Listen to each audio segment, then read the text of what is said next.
जो चौथा टाइप है वो है एक्सक्लेमेटरी सेंटेंस। इसका अर्थ होता है आश्चर्यबोधक वाक्य। आश्चर्यबोधक वाक्य।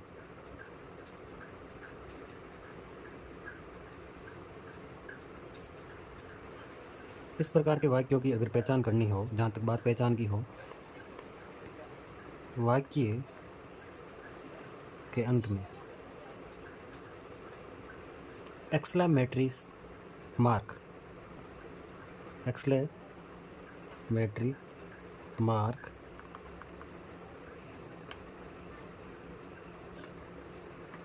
अनिवार्य रूप से होता है। अनिवार्य रूप से होता है।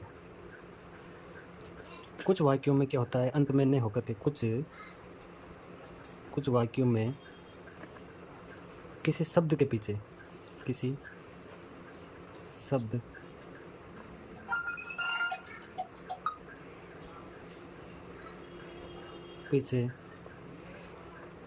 एक्सक्लेमेटरी मार्क होता है। ज़रूरी नहीं है कि अंत में ही हो, कुछ के शब्द के पीछे ही हो जाता है, कुछ के वाक्य के अंत में होता है। तो जो एक्सक्लेमेटरी है वो कई प्रकार की होती है, उसमें से हम कुछ प्रकार लिखेंगे, ठीक है। आश्चर्य कब कब होता है तो उसके कुछ हम टाइप लिख रहे हैं। एक्सक्लेमेटरी विद जॉय, अर्थात खुशी होने पर आश्चर्य होना। इसके अलावा एक्सक्लेमेटरी विद सोरो, कुछ दुख होने पर भी आश्चर्यबोधक वाक्य निकलते हैं, तो ये हो गया।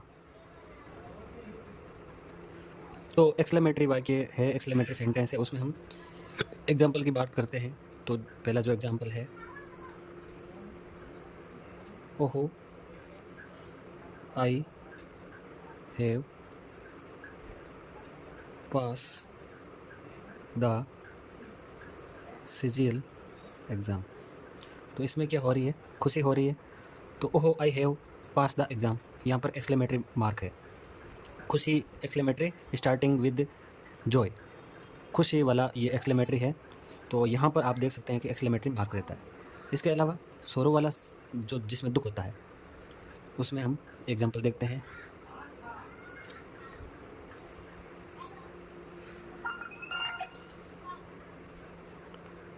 Alas we lost the match, इसमें भी एक्सक्लेमेटरी मार्क है।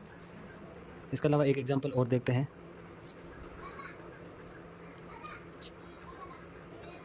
कॉन्ग्रेचुलेसन, वेल डन, बधाई हो, तुमने बहुत अच्छा किया। तो इस प्रकार से ये एक्सक्लेमेटरी सेंटेंस होते हैं, इसमें अनिवार्य रूप से एक्सक्लेमेटरी मार्क रहता है। पांचों सेंटेंस है इंपेरेटिव सेंटेंस। इंपेरेटिव सेंटेंस इसमें कौन से है, दो टाइप है, ऑर्डर और दूसरा है रिक्वेस्ट। इसमें क्या करते हैं, आदेश देते हैं और इसमें निवेदन करते हैं।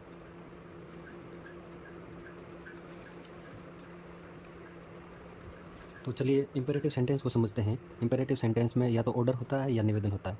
तो ऑर्डर है all student sit down now, सभी विद्यार्थी नीचे बैठ जाएं। तो इसमें क्या है, ऑर्डर है, आदेश है।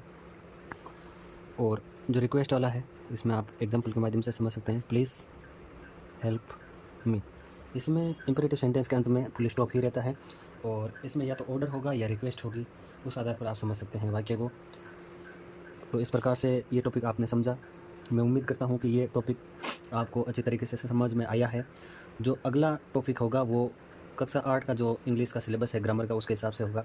अगला टॉपिक है हमारा आर्टिकल टॉपिक लेकर के आएंगे।